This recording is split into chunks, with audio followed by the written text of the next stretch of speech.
क्या आपको पता है, अगर आप कार्तिक मास के इन नियमों में से एक भी नियम सही तरीके से नहीं अपनाते तो शायद आपके जीवन का सबसे बड़ा अवसर छूट सकता है। जी हाँ, हो सकता है कि यह महीना ही आपको परमात्मा के साक्षात्कार तक ले जा सकता है। अब जरा सोचिए, अगर यह सच हो और आप चूक गए तो आज बात करते हैं उन 7 नियमों की जिन्हें कार्तिक मास में पालन करने से जीवन सार्थक हो सकता है। अगर आप एक भी नियम सच्चे मन से अपनाते हैं तो ये भी काफी हो सकता है। हाँ, पूरे 7 नियम निभाना मुश्किल हो सकता है, लेकिन एक नियम भी अगर सच्ची निष्ठा के साथ निभा लिया तो उसका प्रभाव गहरा हो सकता है। पहला नियम, दीपदान। हर दिन एक दीप जलाइए और इसे भगवान के चरणों में अर्पित कीजिए। दूसरा नियम, तुलसी पूजन। हर दिन तुलसी में जल चढ़ाइए। तुलसी पूजन से आपके घर में शांति और समृद्धि का वास होगा। तीसरा नियम, भूमि पर शयन। इस नियम का पालन करना कठिन हो सकता है, लेकिन यह हमारे शरीर और मन के संयम का प्रतीक है। चौथा नियम, शरीर पर तेल न लगाना। यह नियम शरीर और आत्मा को शुद्ध रखने की एक विधि है। पांचवा नियम, सुंदर दलहन चीजों का त्याग। आहार संयम हमें सरल जीवन की ओर ले जाता है। छठा नियम, ब्रह्मचर्य व्रत का पालन। यह जीवन में शारीरिक और मानसिक पवित्रता लाता है। सातवां नियम, वाणी, भोजन, दृष्टि और इंद्रियों का संयम। संयम से जीवन में स्थिरता और शांति आती है।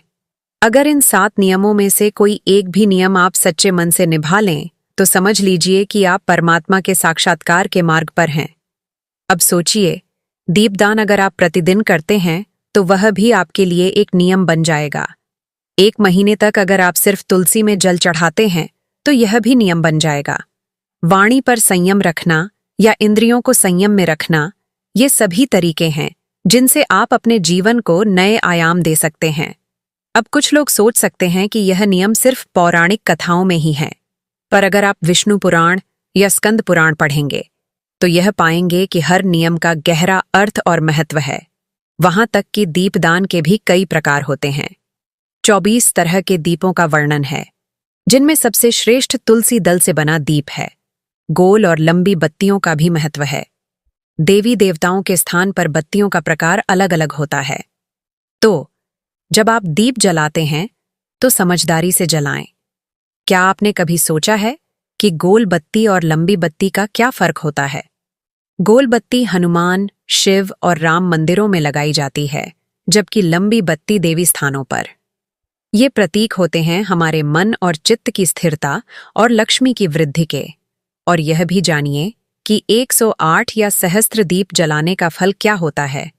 अगर आपने किसी तीर्थ यात्रा का अवसर नहीं पाया तो बस 108 दीप प्रज्वलित कर लीजिए और आपको समस्त तीर्थ यात्राओं का फल मिल जाएगा। यही है हिंदू धर्म का रहस्य। हर क्रिया का एक बड़ा फल होता है। और हाँ, दीपदान की भी अपनी शर्तें हैं। धनतेरस, रूप चौदस और दीपावली के दिन दीप जलाने का फल आपको नहीं मिलेगा। पर घबराइए मत, क्योंकि कार्तिक पूर्णिमा के दिन जो जलाशय के पास दीप जलाता है उसे तीनों दिन का फल 1000 गुना होकर प्राप्त होता है। यह है देव दीपावली का महत्व, जो दीपावली से भी बड़ी मानी जाती है। अब अगर आपके व्यापार में कमी है, जीवन में परेशानियां हैं, तो इस कार्तिक मास में एक छोटा सा उपाय करें।